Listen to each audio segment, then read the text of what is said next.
La muerte roja había devastado el país durante largo tiempo.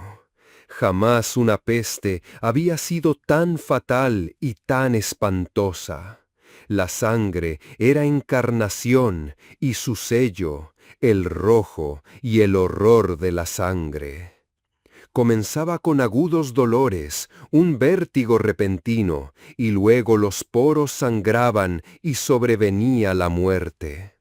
Las manchas escarlata en el cuerpo y la cara de la víctima eran el bando de la peste, que la aislaba de toda ayuda y de toda simpatía.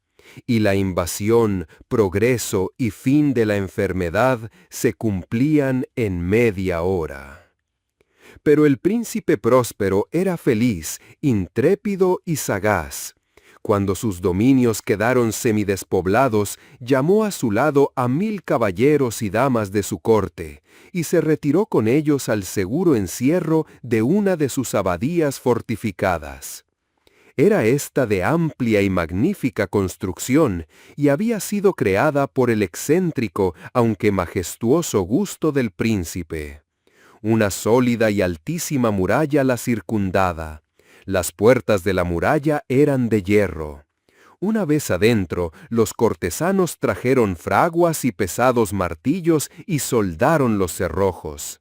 Habían resuelto no dejar ninguna vía de ingreso o de salida a los súbitos impulsos de la desesperación o del frenesí.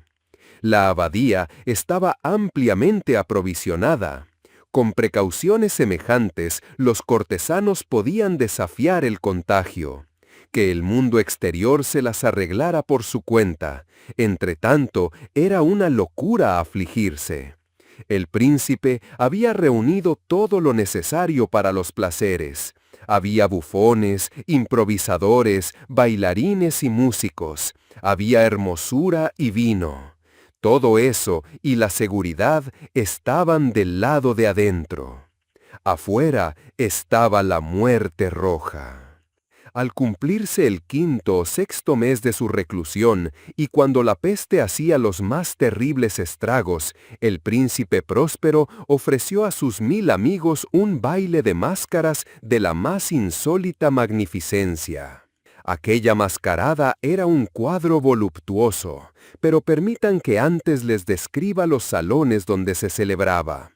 Eran 7, una serie imperial de estancias. En la mayoría de los palacios, la sucesión de salones forma una larga galería en línea recta, pues las dobles puertas se abren hasta adosarse a las paredes, permitiendo que la vista alcance la totalidad de la galería. Pero aquí se trataba de algo muy distinto, como cabía esperar del amor del príncipe por lo extraño. Las estancias se hallaban dispuestas con tal irregularidad que la visión no podía abarcar más de una a la vez. Cada 20 o 30 metros había un brusco recodo, y en cada uno nacía un nuevo efecto. A derecha e izquierda, en mitad de la pared, una alta y estrecha ventana gótica daba a un corredor cerrado que seguía el contorno de la serie de salones. Las ventanas tenían vitrales cuya coloración variaba con el tono dominante de la decoración del aposento. Si, por ejemplo, la cámara de la extremidad oriental tenía tapicerías azules, vívidamente azules eran sus ventanas. La segunda estancia ostentaba tapicerías y ornamentos purpúreos, y aquí los vitrales eran púrpura. La tercera era enteramente verde, y lo mismo los cristales. La cuarta había sido decorada e iluminada con tono naranja, la quinta con blanco, la sexta con violeta. El 7º aposento aparecía completamente cubierto de colgaduras de terciopelo negro que abarcaban el techo y las paredes, cayendo en pliegues sobre una alfombra del mismo material y tonalidad. Pero en esta cámara el color de las ventanas no correspondía a la decoración. Los cristales eran escarlata, tenían un color de sangre. A pesar de la profusión de ornamentos de oro que aparecían aquí y allá o colgaban de los techos, en aquellas 7 estancias no había lámparas ni candelabros. Las cámaras no estaban iluminadas con bujías o arañas, pero en los corredores paralelos a la galería y opuestos a cada ventana se alzaban pesados trípodes que sostenían un ígneo brasero cuyos rayos se proyectaban a través de los cristales teñidos e iluminaban brillantemente cada estancia. Producían en esa forma multitud de resplandores tan vivos como fantásticos. Pero en la cámara del poniente, la cámara negra, el fuego, que a través de los cristales de color de sangre se derramaba sobre las sombrías colgaduras, producía un efecto terriblemente siniestro y daba una coloración tan extraña a los rostros de quienes penetraban en ella, que pocos eran lo bastante audaces para poner allí los pies. En este aposento, contra la pared del poniente, se apoyaba un gigantesco reloj de ébano. Su péndulo se balanceaba con un resonar sordo, pesado, monótono. Y cuando el minutero había completado su circuito y la hora iba a sonar, de las entrañas de bronce del mecanismo nacía un tañido claro y resonante, lleno de música. Mas su tono y su énfasis eran tales que a cada hora los músicos de la orquesta se veían obligados a interrumpir momentáneamente su ejecución para escuchar el sonido, y las parejas danzantes cesaban por fuerza sus evoluciones. Durante un momento, en aquella alegre sociedad reinaba el desconcierto. Y mientras aún resonaban los tañidos del reloj, era posible observar que los más atolondrados palidecían y los de más edad y reflexión se pasaban la mano por la frente, como si se entregaran a una confusa meditación o a un ensueño. Pero apenas los ecos cesaban del todo, livianas risas nacían en la asamblea. Los músicos se miraban entre sí, como sonriendo de su insensata nerviosidad, mientras se prometían en voz baja que el siguiente tañido del reloj no provocaría en ellos una emoción semejante. Mas al cabo de 63.600 segundos del tiempo que huye, el reloj daba otra vez la hora, y otra vez nacían el desconcierto, el temblor y la meditación.